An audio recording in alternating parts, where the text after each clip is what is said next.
All right, I have a word for you, and this word is especially for those that are seeking to get married, or that you have your spouse, or you may not be married and you're facing divorce, and it has been a hard time for you, where you're facing court cases, where all hell seems to have broken loose in your mind or in your life. Get your spouse. Fight for your spouse. Do not just relax and expect things to go well. You have to fight for it. And how do you fight for it?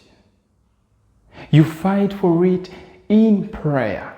This is not a battle that you take physical. It is not a physical battle, because if you try to do it in a physical way, you are going to lose.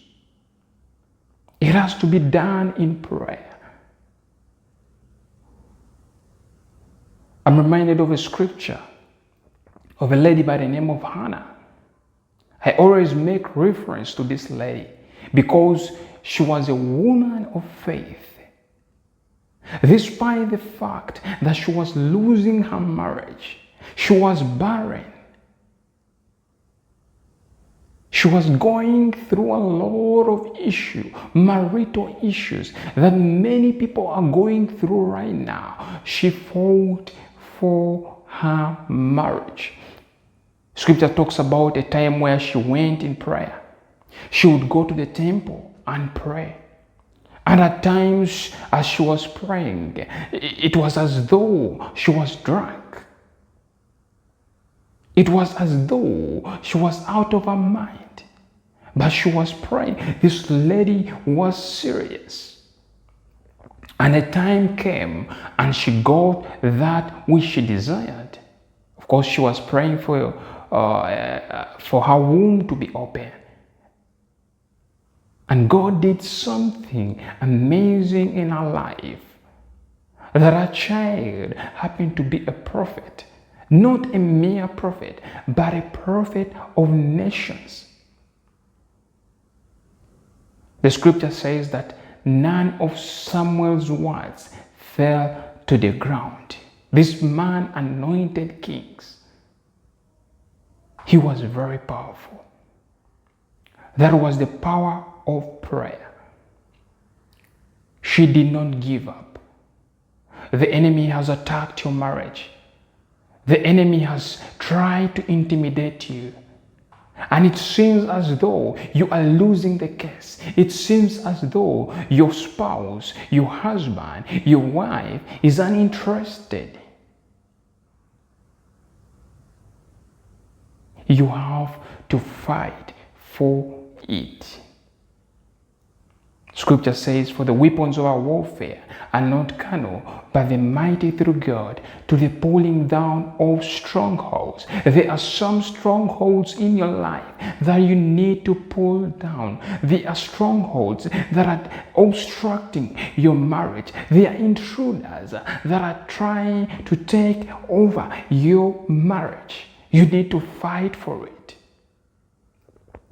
It doesn't matter what the world has branded you as, what people are saying about you. It does not matter even what your mind is saying about you, but what is God saying about you?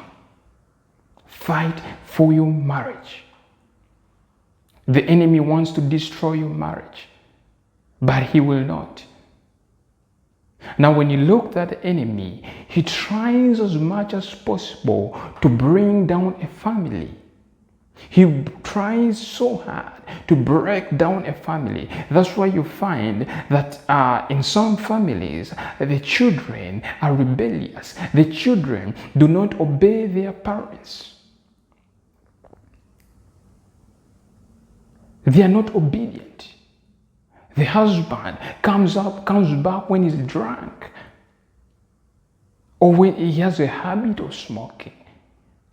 that is deterring you from worshiping God. But you need to fight for your marriage. You need to sanctify your marriage. You need to rededicate your marriage, and you will have victory. The enemy is already defeated. Victory is yours. You will win. Do not give up. You have come so far to give up. You can still win, and you are going to win. Just continue believing. Well, I don't want this word to be quite a long word, but I hope this word has blessed you. I hope it has been an encouragement and an edification to you. God is speaking to somebody right now.